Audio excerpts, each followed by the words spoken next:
हर हर महादेव शंभो काशी विश्वनाथ गंगे। महादेव महादेव महादेव। तो जैसा मित्रों आप आज वीडियो का शीर्षक देखकर समझ ही गए होंगे कि आज हम लोग किस पर चर्चा करने वाले हैं।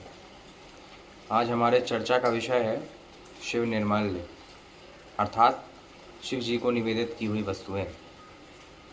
शास्त्रों में शिव निर्मल्य को परम कल्याणकारी, महापातक नाशक और सुख स्वरूप भी बताया गया है।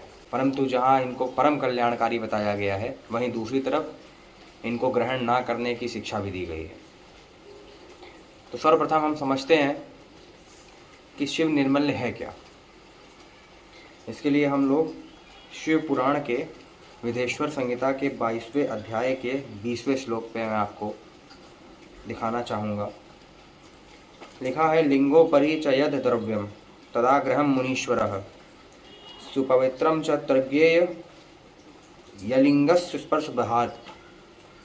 अर्थात जो वस्तु लिंग के ऊपर रखी जाती है वह अग्रहण है। जो वस्तु लिंग से स्पर्श से रहित है, अर्थात जिस वस्तु को अलग रखकर शिव जी को निवेदित किया गया है, लिंग के ऊपर नहीं चढ़ाया गया,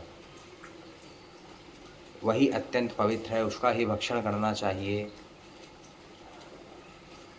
तो यहाँ तो ये लिख रहे हैं कि भक्षण नहीं करना चाहिए लिंग के ऊपर चढ़ी हुई वस्तु का। और कहीं कहीं बताए हैं कि स्कंद विदेश्वर संहिता में फिर 25वें अध्याय में 22वें अध्याय में लिखे हैं, ब्रह्मापि शुचिर्भूत्वा निर्मलम यस्तु धारयेत् भक्षित्वा द्रुत तस्य सर्व पापम प्रणश्यति।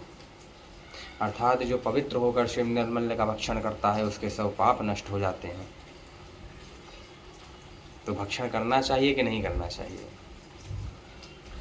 तो देखिए, जिन लिंगों पर चंड का अधिकार होता है, चंड शिव जी के गण है चंड, तो शिव निर्मल्यों पर उनका अधिकार है। तो जिन शिवलिंगों पर चंड का अधिकार है उनको हम लोग को ग्रहण नहीं करना चाहिए। अब प्रश्न होगा कि चंड का अधिकार किन शिवलिंगों पर है? जो साधारण मानव द्वारा स्थापित शिवलिंग है उन सब पर चंड का अधिकार होता है। उसमें भी कुछ अपवाद हैं, सुन लीजिए। लिखा है, वाणलिंगे, शिव पुराण विदेश्वर संहिता, वाणालिंगे च लोहे च सिद्धलिंगे स्वयं भूई प्रतिमासु च चरवासु न चंडोधिकृतो भवेत्। वाणालिंगे, बाणलिंग अर्थात नर्मदेश्वर लिंग, जो शिवलिंग नर्मदेश्वर नर्मदा का होता है वो।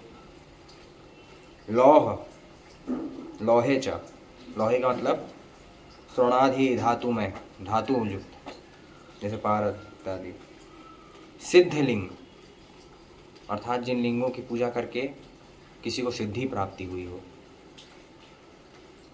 तथा जो सिद्धों द्वारा प्रतिष्ठित हों। और स्वयंभू लिंग,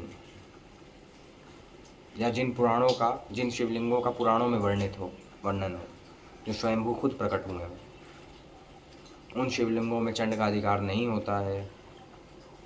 उसका प्रसाद हम ग्रहण कर सकते हैं। लिंगे स्वयं भुवे बाणे रत्नजे रस निर्मिते, अर्थात रत्न निर्मित शिवलिंग में भी चंड का अधिकार नहीं होता है। जैसे पारद शिवलिंग, उस पर भी चंड का अधिकार नहीं, तो उसको भी हम लोग ग्रहण कर सकते हैं। अब यहाँ बात आती है कि चंड का जिन पर अधिकार नहीं है उनको ग्रहण नहीं करना चाहिए, परंतु अगर कर लिया तो उसका लिए प्रायश्चित क्या है? तो उसके लिए प्रायश्चित है, तिथि तत्व तथा निर्णय सिंधु में लिखा है, स्पृष्टा रुद्रस्य निर्माल्यम सवासा अपलिप्त शुचि। अर्थात शिव निर्मल जिन पर चंड का अधिकार नहीं है उनको ग्रहण करने या फिर उनको छूने, स्पृष्टा रुद्र के निर्मल को स्पर्श करने वाला व्यक्ति सचैल स्नान कर से शुद्ध होता है। सचैल स्नान अर्थात सवस्त स्नान। तो जिन शिवलिंगों पर चंड का अधिकार नहीं है उन्हीं का शिव भक्षण करना चाहिए। उनमें कौन कौन से हैं? उनमें नर्मदेश्वर, बाण लिंग नर्मदेश्वर भाई, फिर पारद के लिंग हो गए, स्वयंभू लिंग हो गए, सिद्धिलिंग हो गए, जिनका पुराणों में वर्णन है वो वाले लिंग हो गए, और जिनको सिद्धों द्वारा स्थापित किया गया है। ऐसे शिवलिंगों का निर्मल भक्षण परम मंगलकारी बताया गया है शास्त्रों में। तथा मान लीजिए जिन शिवलिंगों पर चंड का अधिकार है, उसका भी निर्मल भक्षण करने का एक तरीका है। उन शिवलिंगों का निर्मल शालिग्राम शिला से अगर स्पर्श करा दिया जाए तो वो भी भक्षण करने योग्य हो जाते हैं।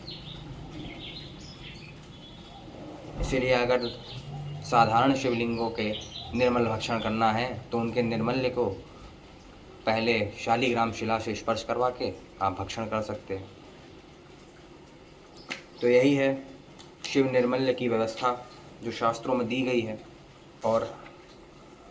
और इसका पालन करके आप महादेव का प्रसाद ग्रहण करके परम सुखकारी, परम सौभाग्यकारी, कल्याणकारी और पापों का नाश कर सकते हैं, पुण्य का संचय कर सकते हैं।